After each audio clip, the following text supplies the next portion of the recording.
O, to guys, sabi. I saw your post. How about naman po dun sa mga lalaki na nag-post ng control your lust, pero manonood pa rin ng mga babae. Nako, patay tayo dyan, man. O, control ng lust pagdating sa akin, pero pag sa iba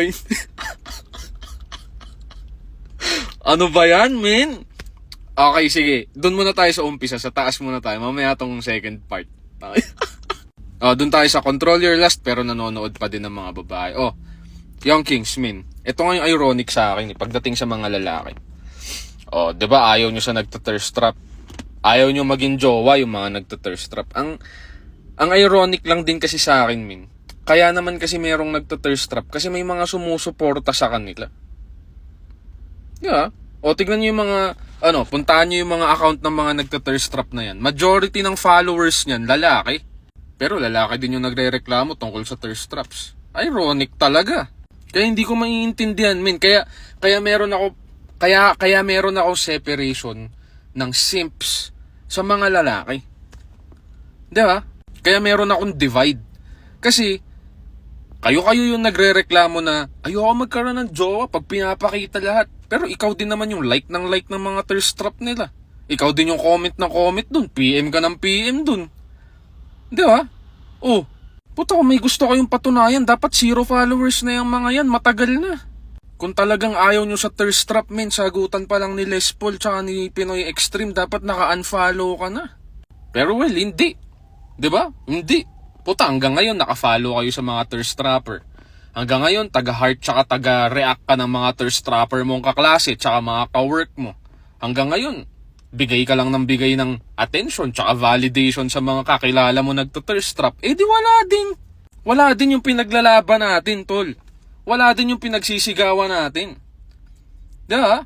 Kasi, until you realize that attention and validation is the power of men, okay? Na dapat hindi nyo madaling binibigay yan, wala. Hanggang dyan ka na lang din.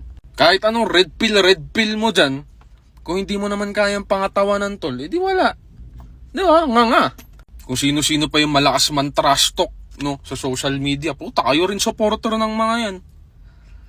Di ba? Kayo din yung naka-follow sa mga nagta-thirst trap, pero ang lakas nyo man trash talk sa Socmed. God damn, bro. Grow the fuck up. Tangina, simple ABC na lang yan. Paano mawawala yung thirst trap kung ang dami-daming sumusuporta sa thirst trap? Babalik nga ako dun sa point ko na ironic nga. Kung sino-sino yung nagre-reklamo, sila din yung nanonood. So yun, tangina, ayusin nyo. Diba? Ayusin nyo. Kung meron kayong gustong patunayan, dapat 0 followers na yung mga yan.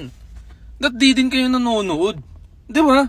Kasi nga, ito, sige, para mas maintindihan nyo na mabuti. Diba? Maraming nagsasabi na mga lalaki, especially dito sa Socmed, ayaw nyo ng easy to get na babae. Correct. Kung ano man yung definition nyo ng easy to get na babae, lagay nyo muna sa utak nyo yun. Para magkaintindihan tayo ng mabilis. Ikaw bilang lalaki, tol, kapag sobrang dali lang kunin ng validation mo at saka ng attention mo, no, ng mga babae na to, tol, easy to get ka lang din. Okay? Hindi ka nila ginojowa kasi hindi naman yun kailangan nila sa'yo eh. Ang kailangan nila sa'yo is yung attention tsaka validation mo, which is the fire reacts, the heart reacts, the PMs, the likes. Lahat naman yun nakukuha na nila galing sa'yo eh. So ano ipinagmamalaki mo? Hard to get ka? Hell na! Ngayon, para gets mo kung bakit affected yung jowa mo, para gets mo kung bakit affected yung mga jowa nyong babae pag nagagaganyan kayo, okay? Kasi nga, di wala nang ikina-special yung mga jowa nyong babae. Di ba? Tangina. Nag-post ng thirst trap yung tropa ng girlfriend mo. Naka-like ka, naka-comment ka pa, naka-PM ka pa. God damn, bro. Isang trigger lang nung babae na yun, naagaw ka na. Damn. Again, sinabi ko na ng paulit-ulit. Okay? Uulitin ko ulit para magtanda ka. Tapos tawag mo sa sarili mo, high value? Really? Fuck the alphas, bro. Fuck the sigmas. Fuck the titles, man. Maging high value ka sa paraan na hindi ka abot. Hindi madaling makuha yung attention tsaka validation mo.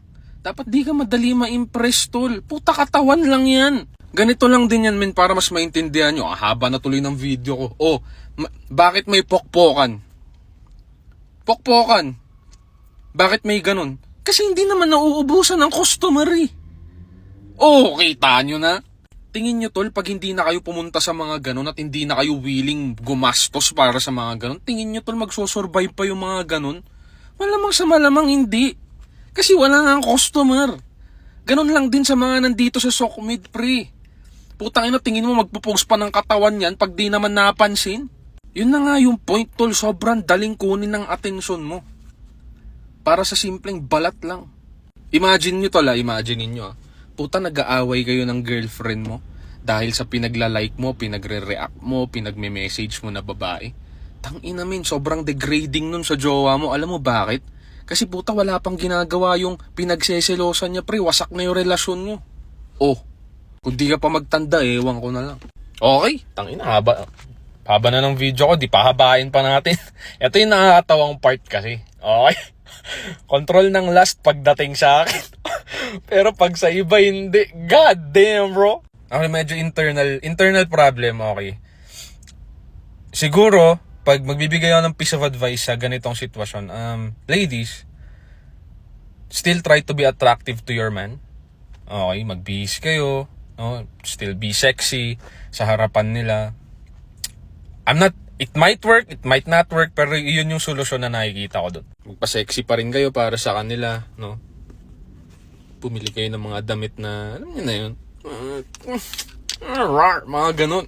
Oh, well, example, si Kay nga guys nagsukat lang Nagsukat lang ng dress. Nagsukat ng dress sa bahay. Ay, gandang-ganda na ako sa kanya. Napa-thank you Lord ako. Thank you Lord. God damn. So yun, well, hindi ko alam kung mag-work sa iba. O kasi relasyon nyo naman yan I don't know, but para sa akin, it's still good na you still dress up for your partners. So yun lang, mayang kings and queens. O, mabilisan lang yung pangalawa. Alam ko nakakatawa siya when you think about it, but yan lang yung solusyon na naiisip ko doon. Yung sa una yung pinaka-focus ko. So yun. I'll see you in the next vid, my young kings and queens. Stream if you want me on Spotify and on all streaming platforms. Other than that, nice.